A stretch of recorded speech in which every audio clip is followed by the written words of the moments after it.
Hi, beautiful souls. Another wild and windy day here on the southeast coast. I wish you all a very beautiful summer solstice and or winter solstice, depending on where you are, of course. I've had so much joy and wonderment and exploration, adventure in the last couple of weeks that last night when I was logged into the beautiful expansion group sisters meeting, that everyone was sharing what their plans were for solstice. And I was like, you know what? I have no plans. There's nothing I intend to do. And they were like, hey, you've been out there exploring and going to all these wonderful places. You kind of just need to integrate. And it's like, yeah, that's true. I just need to integrate. And often we forget to do that. When I was away, there's this temptation that can happen when we go somewhere that we want to try and cram so much in because we want to utilize our time. And of course, when we do that, we miss the point. The point is to really enjoy and experience and allow things to really seep into us so that we really absorb the wonders that we are there to witness and experience in our adventures. So when I was away, actually, although it seemed like we did a lot, and we certainly did do a lot, nothing was pushed or rushed. It was all just in divine and perfect timing. And a lot of those things that we did, we didn't know we were doing it until just the moment before. It was as if everything just landed with synchronicity. Well, it's not just like it seemed. It actually just landed with synchronicity. And there's so much wisdom in living in this way, just living from your heart and just allowing things to present as and when. Like, oh, I do believe we're going here today. Yes, that's what we're doing. We are going there. And I just want to share that, if you're planning on some beautiful ceremony today, then that's absolutely beautiful. And that's wonderful. And I wish you great joy.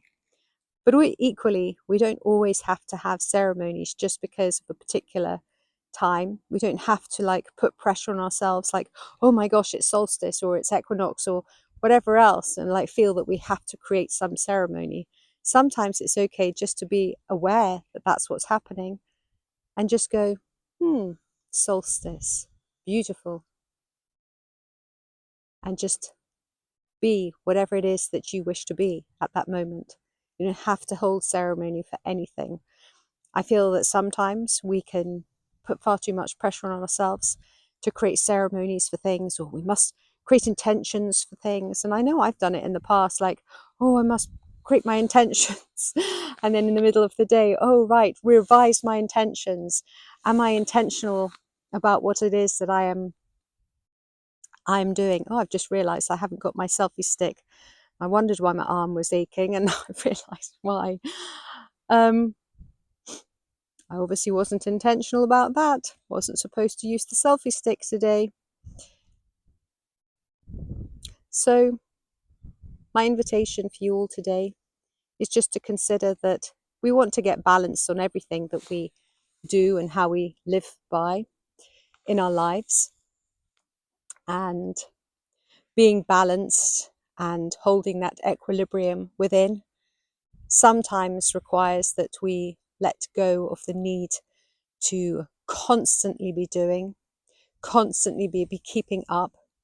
When I was off grid the other day, my sister-in-law, my sister, myself, we were all into our Duolingo. And of course, we couldn't do our Duolingo because there was no reception. And I said, oh my gosh, I said, are you concerned about losing your streak? Because, we all had quite good streaks on our Duolingos. And of course, me and my sister were a little bit concerned. We didn't really want to lose our streaks.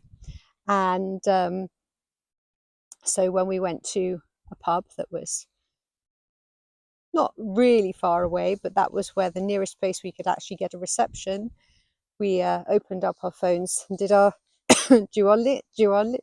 Duolingo. Meanwhile, my sister-in-law was No, I'm not doing that. I'm not motivated by that. It doesn't motivate me to have a streak. She goes, what motivates me is that I'm improving and that I'm enjoying it. I was like, that's interesting. Now, my sister-in-law is very successful. When I say successful, she's got her head screwed on and her heart in the right place, which is a wonderful combination. And but she has this nice flow about it. She makes it joyful in everything that she does. So I was like, that's interesting. But I still a bit attached to my streak and keeping that streak there. But of course, that's can be a little bit limiting, because then we become, clinging to keeping that streak going, or clinging to making sure that every single time an important date comes up on our calendar, that we must have that ceremony, or we must get together with other like-minded beings and rejoice and celebrate and do whatever it is that we feel we have to do. Whereas sometimes it's okay just to be low key and just be calm and silent and in stillness and do things an alternate way. Still, being still, listening to the guidance of the heart, to the cosmic heart within. I send you great blessings and love this solstice. And thank you for watching. My name is ZsaZsa. Like, subscribe, and share if you feel called to do so. Happy solstice.